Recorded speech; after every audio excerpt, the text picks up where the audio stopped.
Hello, everyone, and welcome to our Theory of Being Practices for Transforming Self and Communities Across Difference author webinar.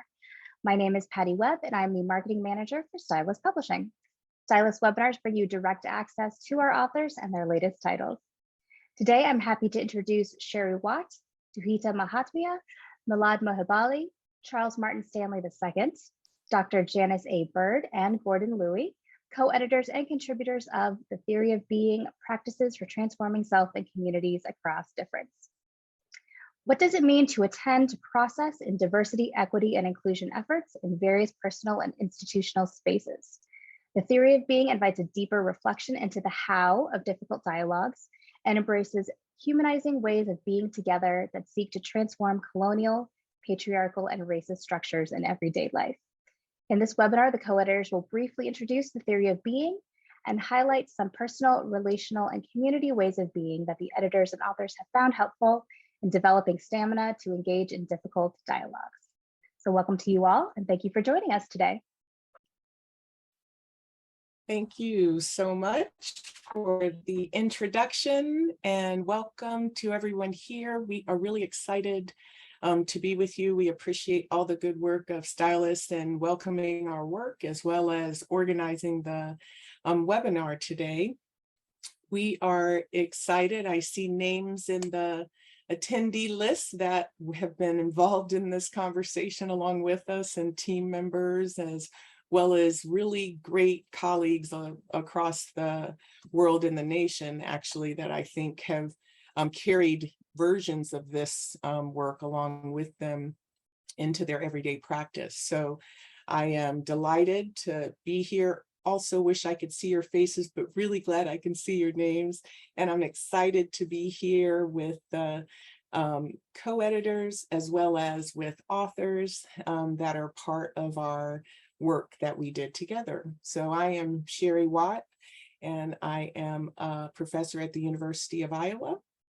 I will allow each of the panelists to introduce themselves and their role in the book. And then we're gonna, of course, do what we do, which is settle into the space with a brief quote, get ourselves centered or ready to be here together.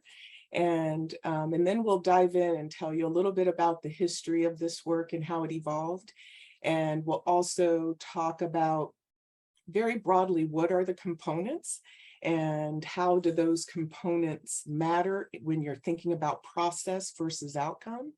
And then we'll spend some time hearing about applications of this work. How do you use something that's a theoretical framework, but also is informed by practical experience? So we'll talk a little bit about those. And then we're really excited to open it up to have dialogue with each of you. So we look forward to chats and questions. We'll say that what we generally do, and this will be the same, is that we enjoy being with each other and talking to each other. So we have a plan, and we also trust each other enough that the plan will evolve as we engage in conversation here together. I always tell people I love a tangent, so we might take a tangent and that'll be great. So we look forward to it, but we're really excited to interact with you and to hear a little bit more about how you are hearing what we're saying. So I will pass it off to the co-editors, and I guess we'll go with Duhita, Milad, Charles, and then Janice and Gordon. Good afternoon, everyone. Thank you so much for joining us today. My name is Duhita Mahatmya, and I am a research scientist in the College of Education at the University of Iowa. And I've been on Dr. Watt's research team, Sherry's research team, since I came here to the university, and had the honor of being one of the co-editors of this book, and hopefully showcasing the work and having a conversation with you all today about it. I'll pass it on to Milad. Thank you. Hi, everyone. My name is Milad Mohebali. I'm a postdoctoral scholar right now at the College of Education at the University of Iowa, and also working with Dr. Watt. I have been part of this work and with the research team for about 5 years, thinking and seeing the evolution of the theory and how it has come as the product of our process of being together and thinking together. And I also have the honor of being one of the co-editors of the book, and passing it on to Charles.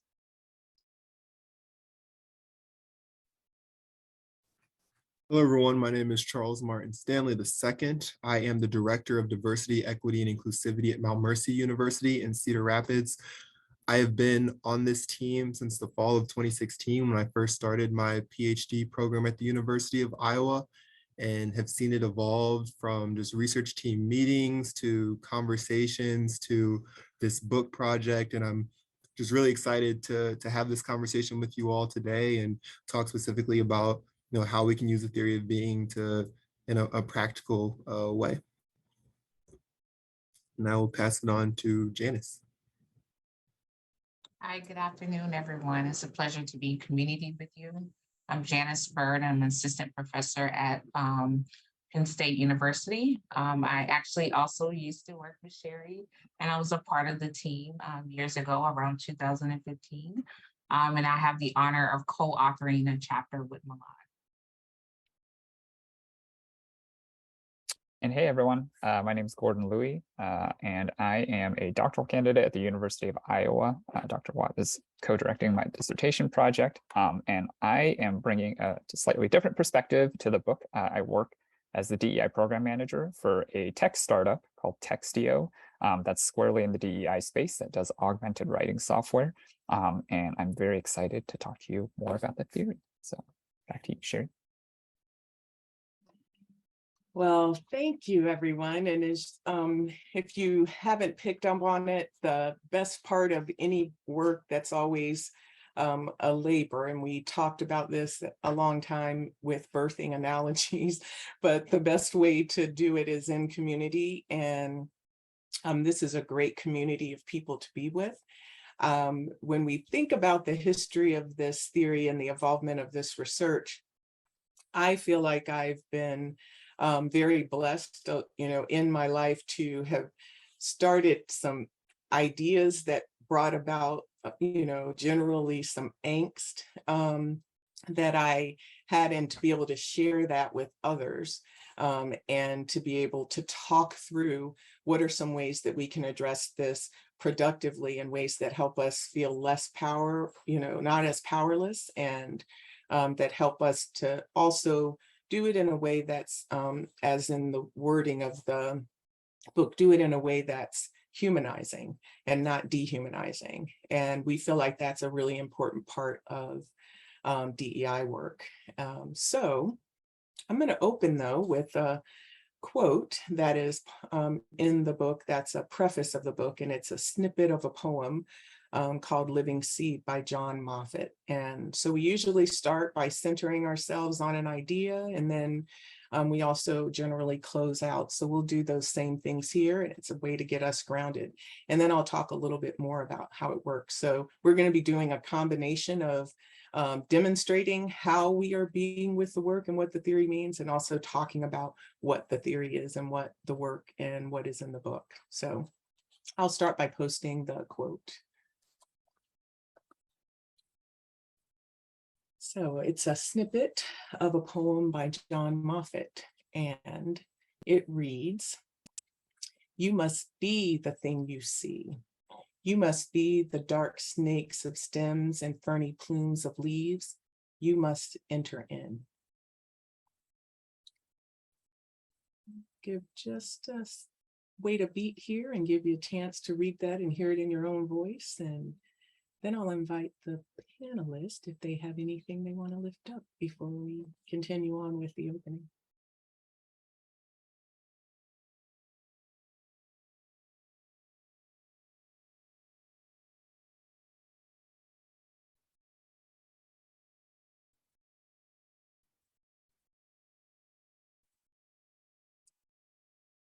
Thank you. In the interest of time, we'll move more quickly than we usually do, but want to offer an opportunity for the panelists to share anything that came up for them as you heard this quote again and sat with it and think about the conversation that we're having today. Anything you'd like to share?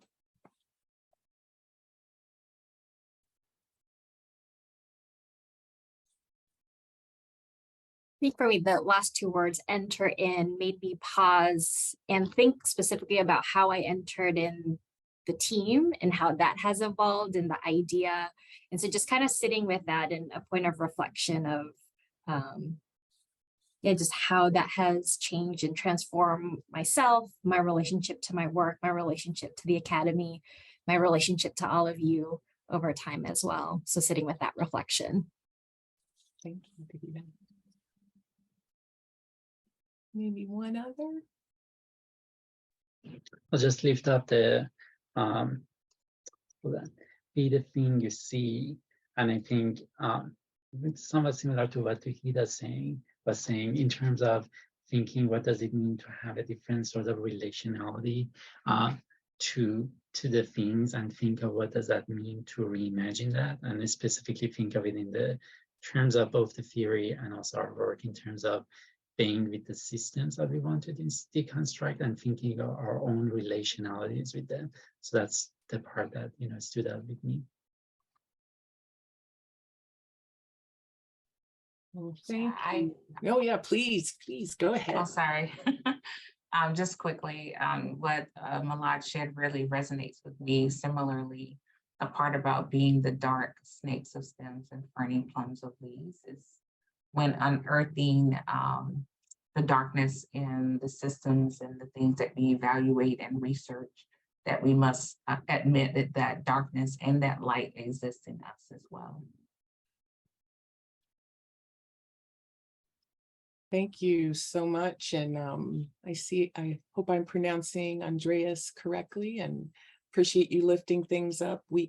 I should have said, and definitely want to invite you into lifting up anything that stands out to you as well in the chat. So thank you for the things that you have lifted up here. And I think of this quote as a part of the context of this book, because we really started out trying to wrestle with, way back 20 years ago, trying to wrestle with how do you facilitate effectively dialogues when people are done or disruptive, or things aren't going the way that you planned it as a facilitator, which is always the case in DEI work, in my experience. It doesn't quite go, even if you try to control it, and almost the more you control it, the more off the rails it can go. So we really started to think about how that happens. We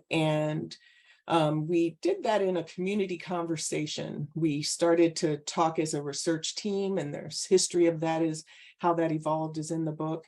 And we also started to think a little bit more into the use of the privileged identity exploration model and as a part of it. And part of that is that approach, that theory, talks about defensive reactions that folks have to difficult dialogues. And we learned over time that the use of that model can sometimes be misinterpreted, that people sometimes think of the use of that as a way to diagnose or a way to point out something that's outside and something wrong with other people. And we started to realize that just naming it wasn't enough, and we needed to figure out how to help people walk through it. How do you actually work with the defensive reactions that you all have, that we recognize as a normal part of being a human in conflicts that arise in everyday life? So we started to really think more about that. We brought it to team discussion. We analyzed our data and we talked through things as a team. The part that I love about working with this group of people, and why the team is represented in this book, is because we all share the credit of the work in this book and the involvement of the idea. It's an open invitation, once you join the conversation, to stay in the conversation, even if you find that the conversation no longer fits for you, and our approach of how isn't the right fit for you, which we've had many team members who, because this is one way to go about doing DI work, it's not the only way. And so what we discovered is that sometimes people don't find this a fit for them. We would like this work to be considered a complement to other work that's being done, and it's an option. And so the invitation is always open, because people come and go and they stay a part of this work over time.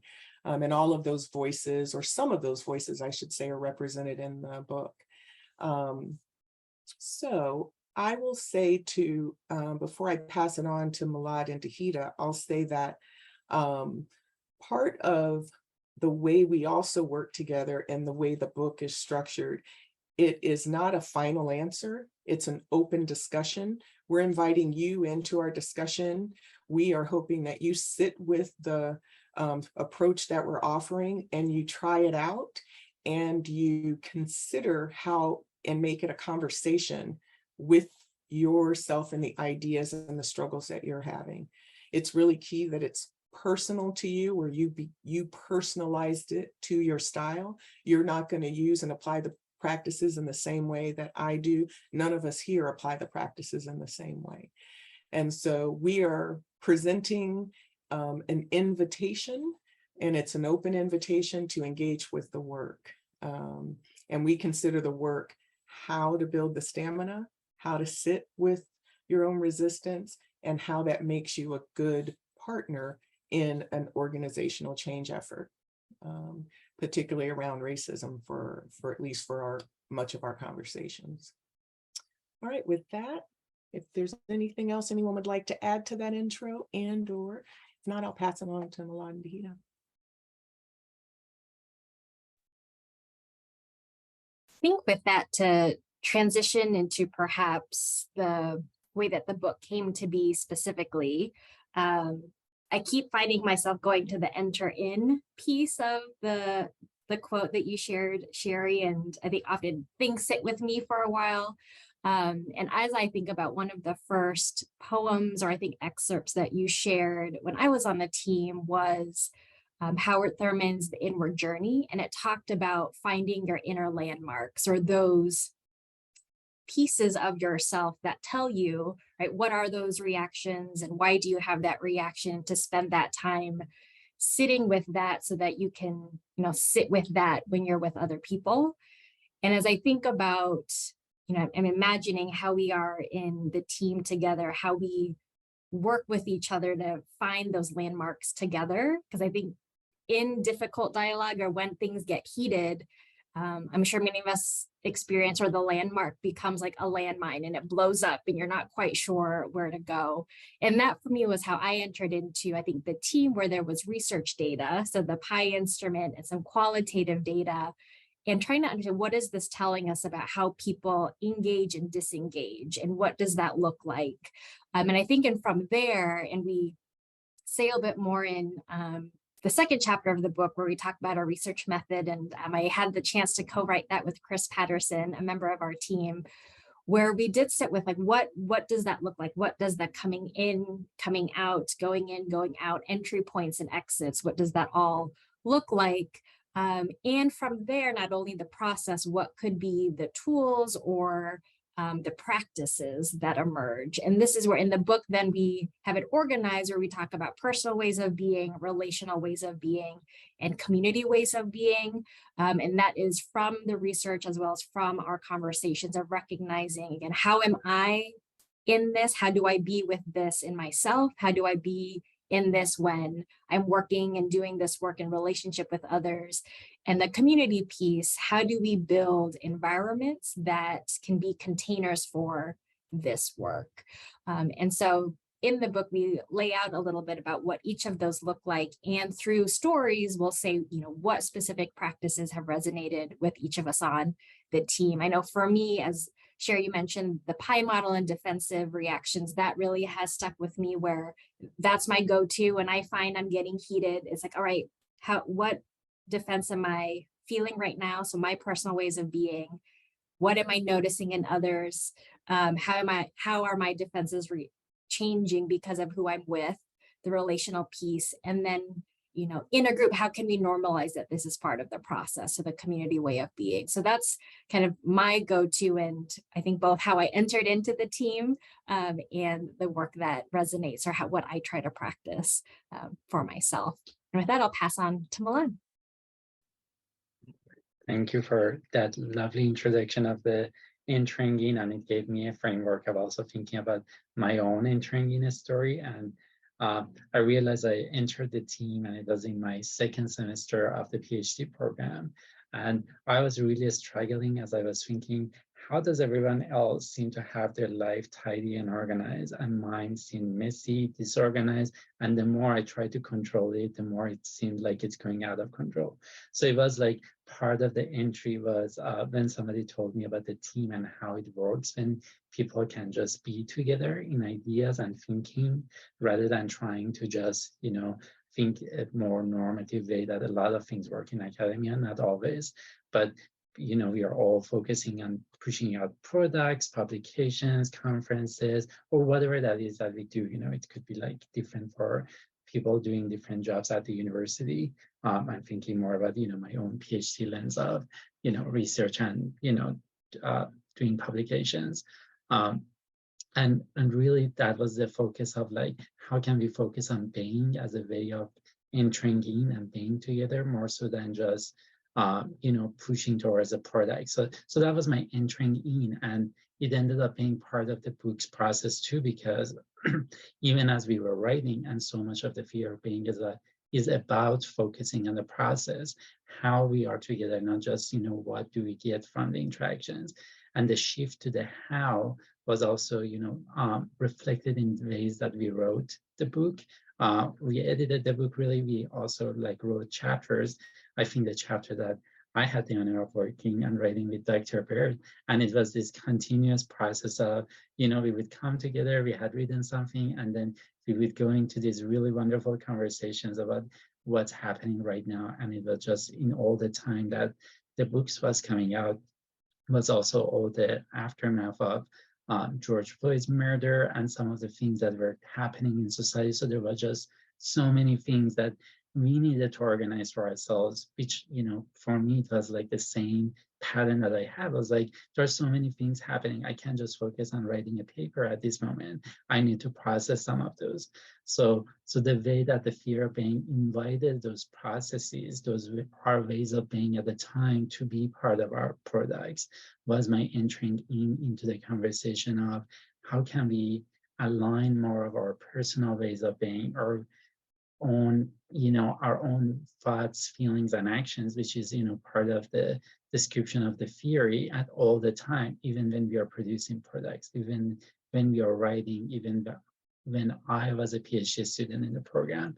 So that was my continuous ways of coming back to the theory of being, trying to carry it on in my own life and trying to think, how can I align my own thoughts, actions, and feelings at different times so that I can have not just a set of products, but set of products that actually show my own processes, actually are representative of the messiness, rather than trying to be part of a organized set of like, here's a clean product that other people can take on and apply, as if that can ever be done that cleanly, and ways that sometimes things are said or done, or even the ways that people understand the word theory sometimes as a complete package. I think this work invites, as Dr. Watt said, that people personalize it and taking on the theory for their own and try to translate it and take it on from there. So I'll stop there. Yeah, that sounds great. Perfect. Thank you, Duhita Milad. And I think to emphasize and to transition into inviting Charles, Janice, and Gordon into the conversation, we were having a conversation on our research team meeting this past week, and we were connecting or celebrating or acknowledging. We have difficulty calling it celebrating the book, because one of the things that came up is one of the team members said something like, that's me on the page. I mean, that's the publication that most accurately represents me.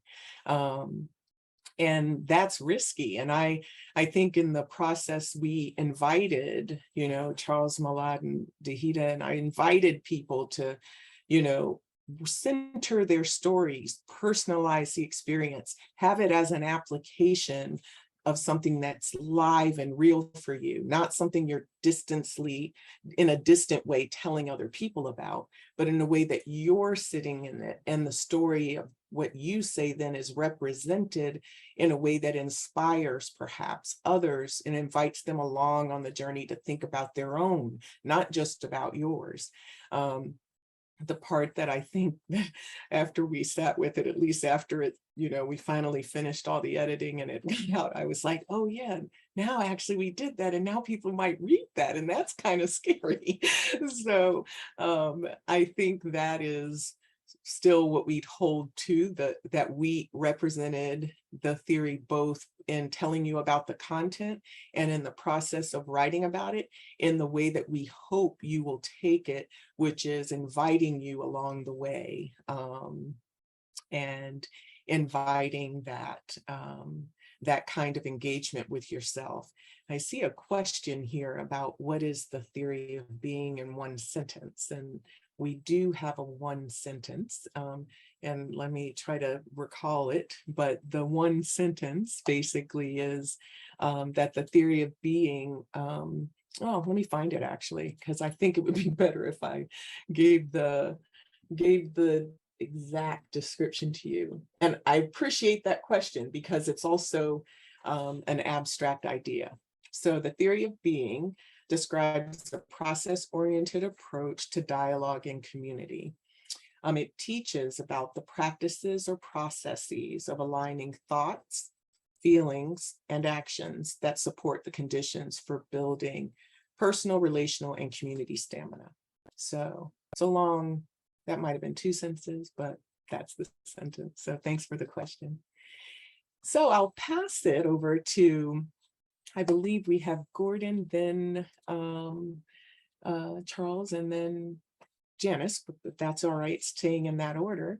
But we thought it might be helpful for you to hear from folks who are doing the work in using the theory application in their day-to-day. So in addition to being chapter authors, they also have experiences of applying this and what it means for them in their work. And we tried to pick up on different angles of this. So outside of education, which Gordon experiences or uses or applies the work. Also looking at administration and teaching, which is Dr. Martin-Stanley, and then also teaching and counseling, which is Dr. Byrd. So we will, and yes, I'll put it in the chat, and we'll start and pass it over to Gordon. Yeah, thanks, Sherry. And thanks, Duhita Mahatmya, also for sharing your thoughts, I think, before on this, because it also gives me, I think, kind of a framework to think about too. And I should say that I wasn't, my degree is going to be in the higher education space. So I worked in higher ed for a good number of years. I feel like it's been a lot more years probably than it even actually has been in reality.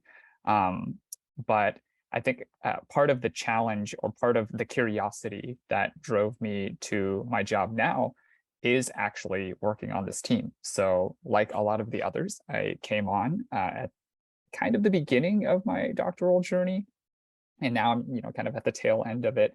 But I had a job in student affairs, and I transitioned into being a full-time student, and that was the point at which I connected with the team. And even in the beginning, it changed my perception of what a research team is. And I think that's a lot of what this work does, is it challenges any kind of normative concept. I had a clear idea in my mind of what to expect and what to be and how to kind of be in that space, because I've been on research teams before. And this was just so radically different, and in a way that really shook my understanding of what it even means to do research. So it's been transformative for me personally, kind of in that way. And as a student, it's slowly and progressively over time reshaped even how I think about doing work or how I show up to work. And for most of the period that I've been on the team, we've tried to test different parts of the theory. We've kind of worked with different groups over time, largely in the education space and nonprofit space, because those are the easiest connections to make, I think, when you're in a public institution like Iowa. And so the challenge for me, or the question that I always had, was how applicable is this to a space and an environment that's very different than what we're normally used to. And so I feel very fortunate to have the opportunity that I do. I moved out west again once I was ABD and post-pandemic, and So I applied to a number of private sector jobs that were focused specifically on DEI. And I landed where I am now at Textio, which has a very kind of unique culture. So the products that we make are, very DEI focused. So there's an assumption, I think, within the company of like, yes, like this is going to be the core ethos we embody, kind of all of these principles. So it's even different than maybe some of the other companies, like an enterprise scale company that has not necessarily a focus on DEI, but where DEI might be part of their values or their mission statement or something like that. But this is, woven even into the products that we make. And then my role is also more internally focused. So it's internally focused on the people at the company as opposed to engaging with customers, even though there's a little bit more of that now too. And it's been interesting, I think, in part because of even, not only is the environment different, but the landscape within which I work is a lot more different too. We know, after 2020, bias reduction, DEI, those were all like kind of buzzwords in the private sector even too. And so there was a lot of funding, there was a lot of money, there was a lot of efforts, there was a lot of initiatives that were kind of taken from that. And now we've kind of come a different way. It's only been a short 2 years or so. And in the industry, what's been happening more and more, especially in tech where we are, is layoffs. There's the economy is not doing so well. So we've had a lot of layoffs. It seems like every other week we get a layoff list from a big company or a competitor or something similar. And so what we've seen is companies are moving not necessarily fully away, but they're holding back a little bit more on some of those initiatives that they've kind of done in the past. And they're moving back to this model that prioritizes things like efficiency, quality, and experience. And a lot of the ethos now is doing as much as you can with as little as possible because we're bracing, right? Like we're driven by that part. And so when I think of the pieces of the work that resonate most with me, it is, thinking through how being complements doing. And that's something that I think we've, talked about extensively. And we talk about in the book also a lot of there is a doing culture and this idea of like, we have to have outcomes. We're really kind of bound by these outcomes. And those are going to be the priorities by which we gauge our success or our progress. But we have to also have time for reflection and to be able to kind of think through about the process as opposed to just the outcome. Not to say that, it's one over or the other, or it's one over the other, but this idea of how they can be complemented. And I think that's a big part of the role that I've had so far, is to really kind of look at the norms that we have, because when there are crises, when there are controversies, and we talk about this even when we think about PI, is we grasp at things. When we don't know what's going on, we grasp at how we've always done it. We grasp at those normative traditions. And so I feel like it's a lot of my job to be able to question that. When we do things like that, to take a step back and go, what's the process with which we're doing it?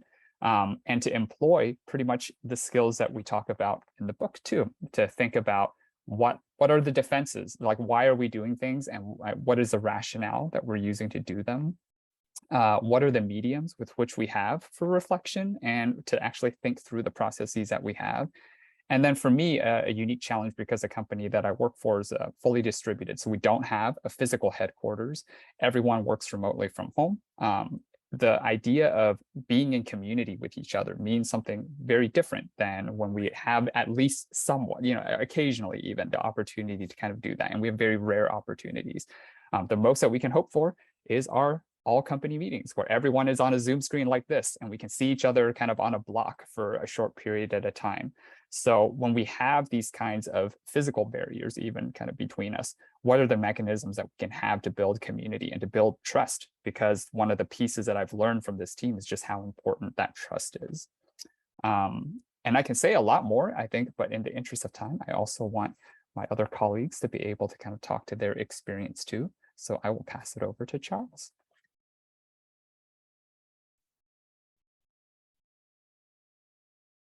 All right, so thank you, Gordon. So as I think about, the theory of being and how, I connect with it, I think back to the quote that Dr. Watt had shared earlier, in that last piece of "you must enter in." And when I think about my experience with the research team, with this book, and with the work that I'm currently doing now, I think it takes a lot of courage to really think about and engage with the theory of being. And so I knew from when I first started in my PhD program that I wanted to work in administration and I wanted to teach. I didn't know exactly what that would look like, but I knew that I needed to, while at Iowa, I needed to find opportunities that would challenge me so that I could be someone who could create these initiatives, these programs that, make these campus environments welcoming to all.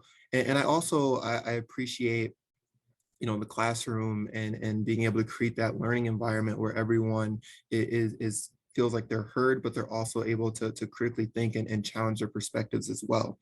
And so when I was on the research team, we had several conversations about, different systems of oppression and, whose responsibility is it to do this or do that. And those conversations are really what, made me really want to work in DEI work today.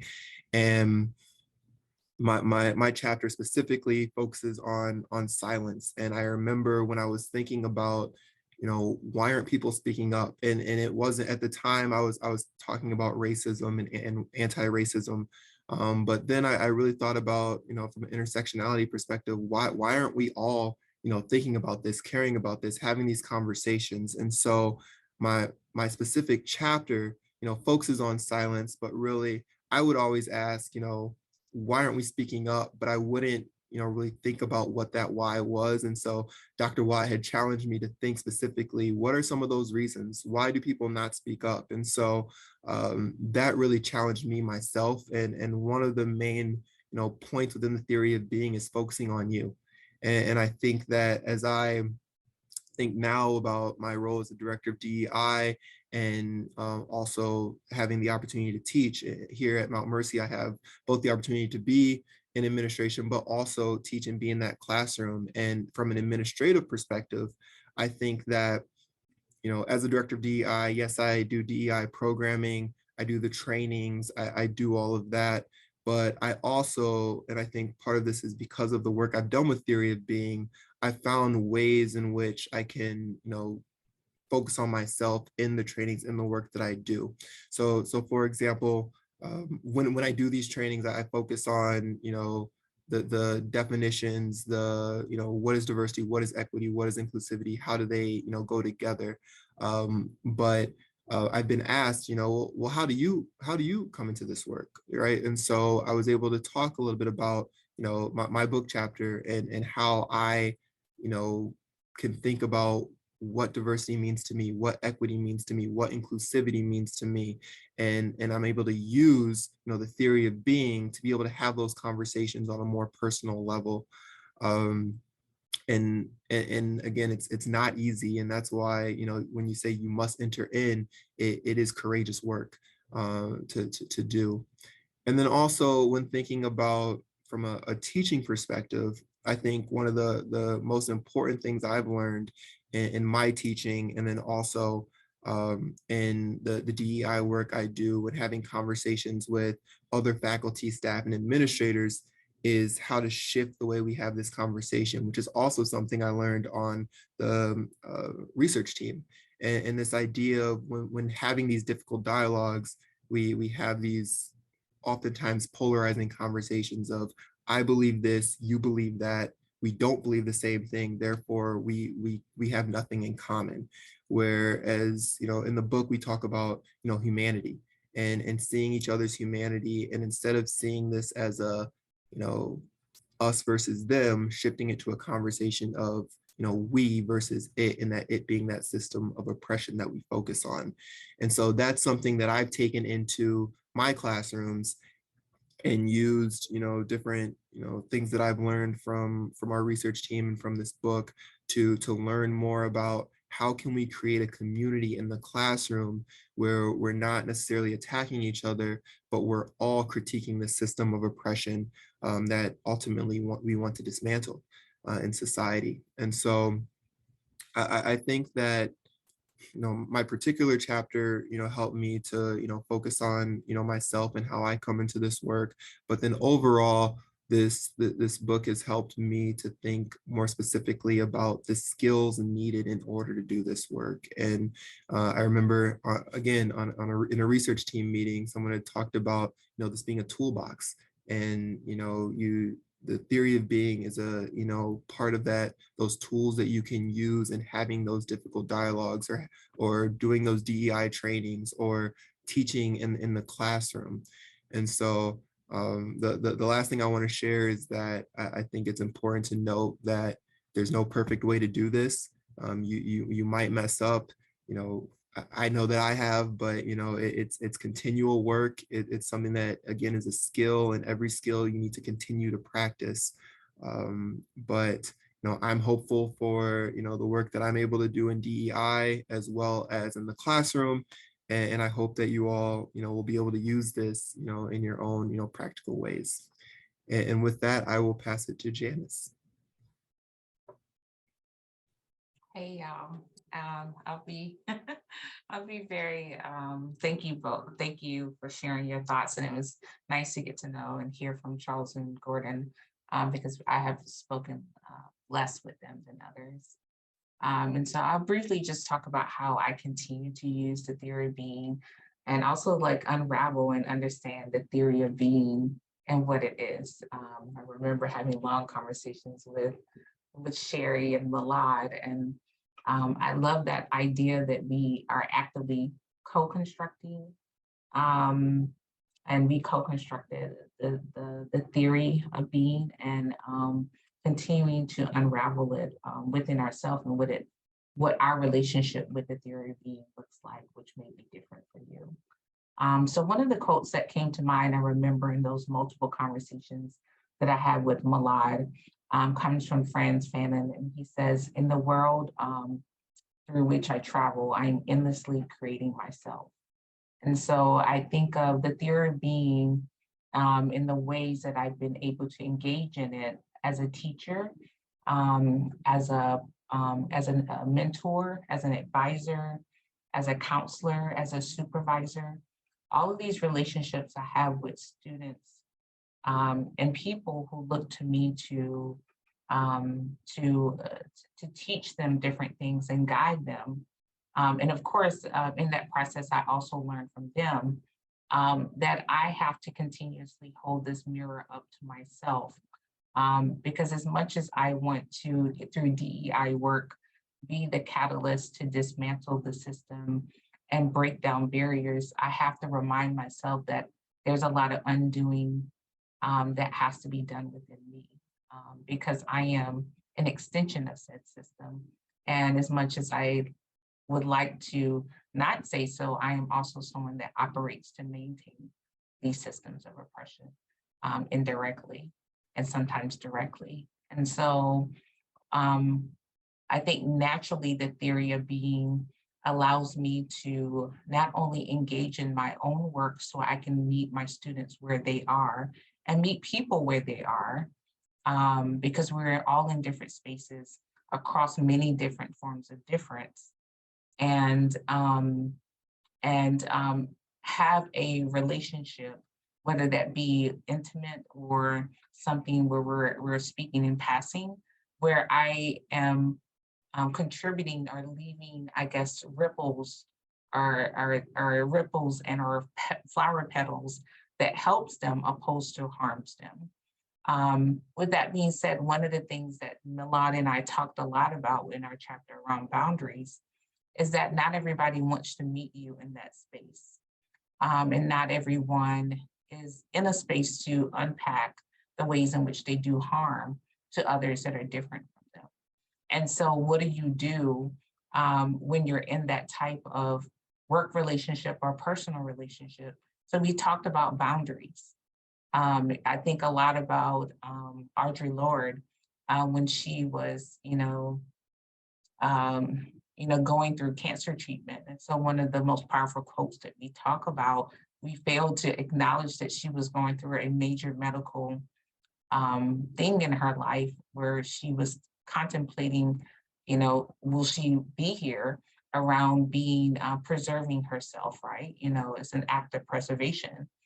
So in this work, we know through counseling as well as psychology that, and also Sherry's piece on comparing racism to cancer, that we know that it takes a toll on the individual that's actively trying to dismantle the system within and outside, but then also maintain your own well-being and peace. And so how do you maintain boundaries in that work in a way where you are contributing to helping, right? And you're lending a hand and you're doing your part, but you're not doing to the point of your own demise. And so I think engaging, even the thought of engaging in the conversations that prepared us for this book was an act of healing and preservation for me. And I hope to continue to engage in these conversations with them and others, and maybe you, because it's important for me to understand myself and understand others, so that I can be whole. Thank you so much, Janice and Milad and everyone. And Gordon and Charles for lifting up your connection to the book, also how you're being with it. I loved hearing about healing. It was great to kind of think back on the conversations that we've had and the different ways we've agreed and disagreed, and I am really glad to hear different expressions of the work. And again, we invite that always. We want it to be personal. One of the motivations I think behind this came out of a frustration of how people can somehow commodify doing DEI work. And part of that commodification is distancing it and telling other people what to do rather than taking responsibility and doing the work that you need to do.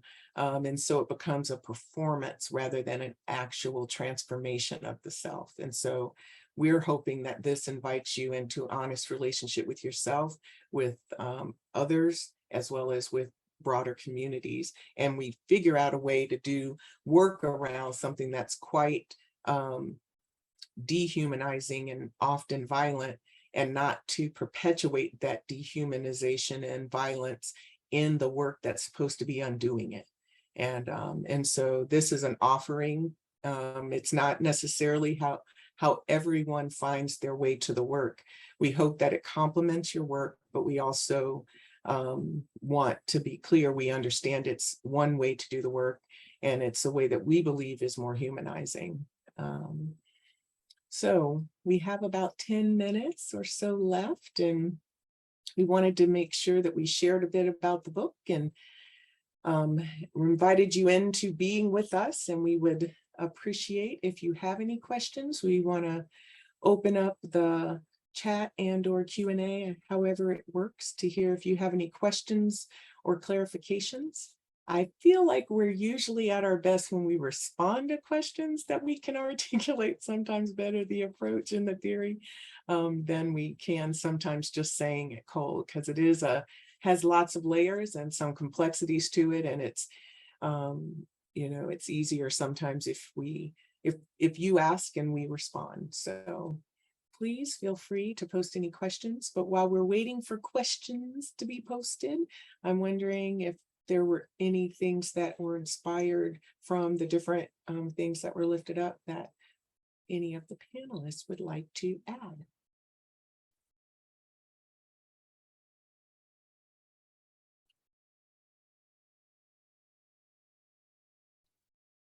Well, I want to, go ahead, Duhita. I would say, I think if I were to look like a theme, so I think for me, it started with Janice, what you said, the unraveling. And then as I think about what we all talked about is kind of seeing the theory of being as, and I think Charles, you mentioned the tool, but kind of as the map or the compass, something to help navigate. And then, yeah, just as you're on a road trip, there might be a cool thing that you want to go see over here. You can check out that tangent and then come back on the highway or come back together and explore it. But just that theme of navigation and unraveling, and maybe it's because I have the quote right in front of me, but that magic school bus idea that you talk about, Sherry, of we're in this together and we'll end up where we end up.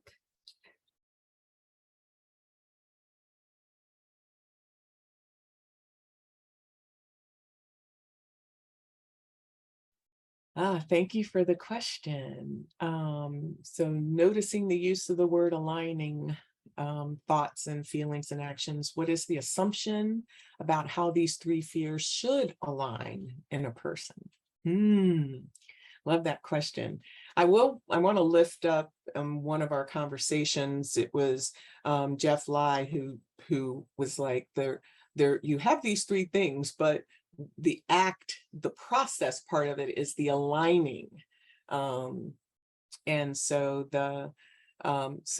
yes, there is a function.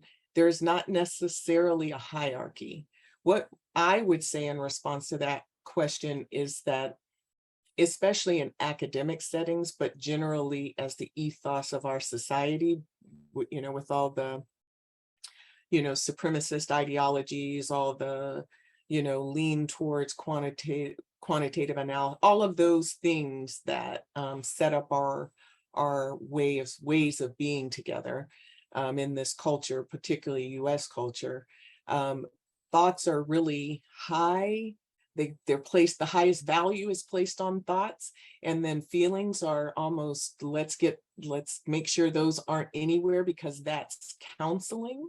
And that is not considered a positive thing usually when I hear people say that to me. And then there's often a disconnect between actions. It's like, how are you actually going to do this? So our focus is not necessarily on prioritizing or making a hierarchy out of them, but more so doing the work of aligning what you think, how you feel, and also having that show up in how you act, which is, I think a difficult part of life and a challenge to do, and takes a lot of time, but is an important part. I don't know if anyone else would like to add anything else, and I will read the next two questions and feel free to add.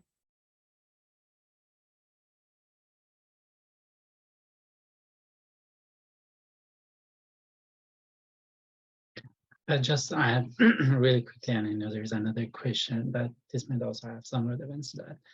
But I think one of the tools of being that we talk in the book and discuss is forward thinking, and I think it's a way of reorienting ourselves to the issues and conflicts and tensions, and I mentioned that to think of the alignment, and specifically in thinking about like how critical theory and critical work has focused sometimes on the alignment as being counter or for, and all the ways that we stay in that logic. I have been revisiting the book by Modern and Harney and under comments, and I think of the point that they make about basically going away from that logic of for or against, and I think that alignment invites people to think for themselves.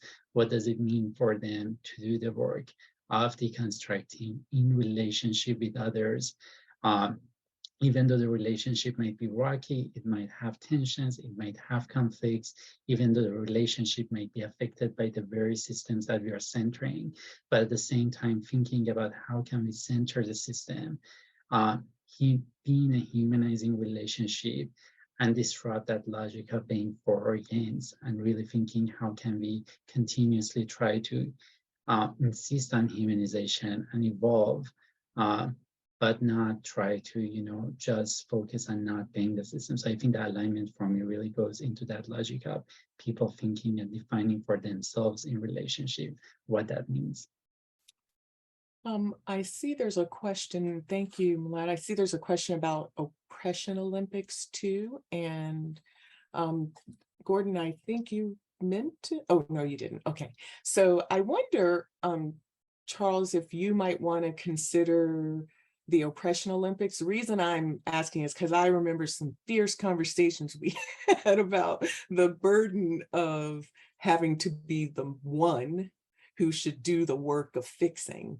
And I don't think we ever settled where we didn't come to any resolve on that, I don't think, but I think that's part of this question. I do think that does emerge here. So I don't know if you want to add. And then Duhita, the last question around the research, I think might be a good one for you to take. So How about Charles? How do you feel about answering that? Yeah, absolutely. I definitely remember those conversations, and I'm still wrestling with it myself. But I think specifically to the discussion around oppression Olympics, that's something that I don't particularly discuss, but I think about when thinking about this idea of whose responsibility is it to fix the problems that we have in society. I remember, as someone who's passionate about different social justice issues, different social justice topics, and does research on how we dismantle these systems of oppression. I do it because I'm passionate about it, not because it's my responsibility. It is what was my thought process when we were having those conversations. I think since writing the chapter, since doing this work, I still like to frame it as I had said earlier. How can we all dismantle this system or these systems? Racism, sexism, heterosexism, etc. And so the oppression Olympics conversation, it further polarizes us, and how I think that, again, theory of being helps us to think about how can we see each other's humanity, see that we might have different experiences, but we're all affected by this system of oppression, this illness, right? And so what conversations can we have? What from a DEI director perspective, what initiatives can I put in place on this campus to make sure that we're focusing on the issues at hand, which are dismantling these barriers, dismantling these systems, rather than having these polarizing discussions that aren't beneficial to any of us. Thank you so much, Charles. And Duhita, you want to address that last question? Yeah, I love the question.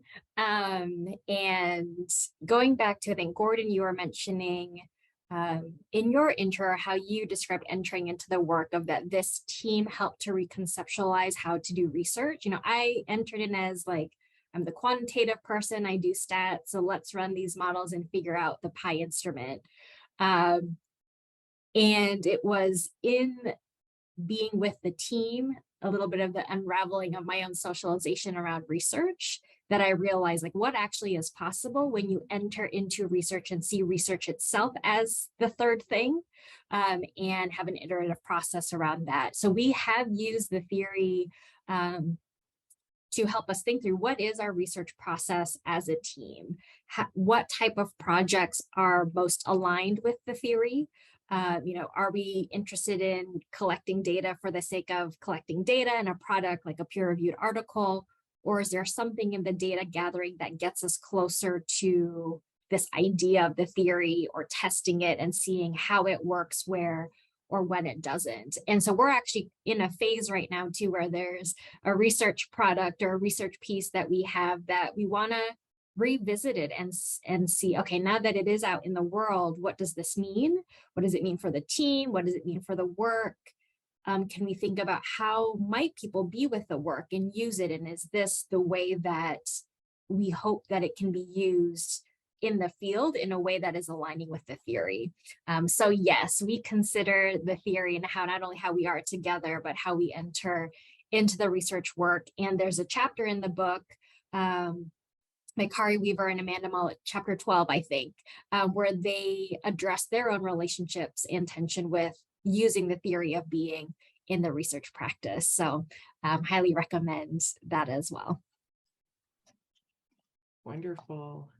Thank you so much for that question, Adele. And Adele's part of the original work too, the PI work. So it's good to see you here.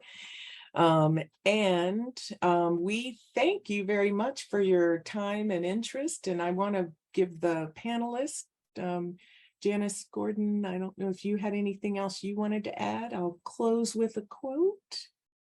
And then anything else to add? All right. Well, each of these folks, I think, have done what is highlighted here in the last of Quentin's statement. Each of these folks have personalized it, and we have thought carefully more about how we need to emphasize that that's the invitation. The invitation is for you to personalize this. There isn't a right way.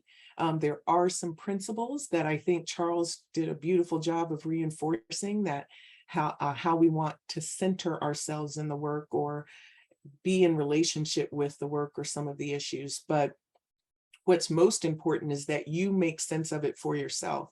Each of us find ourselves circling back, reconsidering.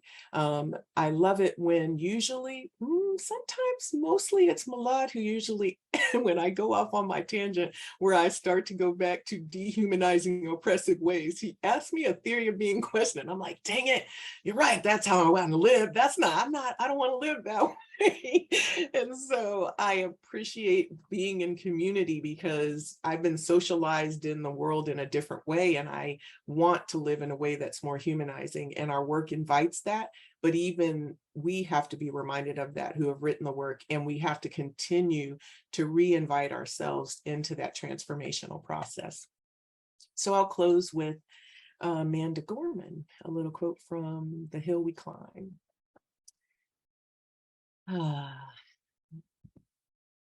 And it's just an excerpt. When day comes, we step out of the shade, aflamed and afraid. The new dawn blooms as we free it. For there is always light if only we're brave enough to see it. If only we're brave enough to be it. So I love the invitation of that. I love the idea that we're going to be brave enough to be it, not just point out the problems with other people, but we're going to be with these problems in a way that transforms ourselves, includes ourselves in the transformation process, which hopefully will do some transformation of society. So we thank you for being with us, and we'll turn it back over to Patty. Okay.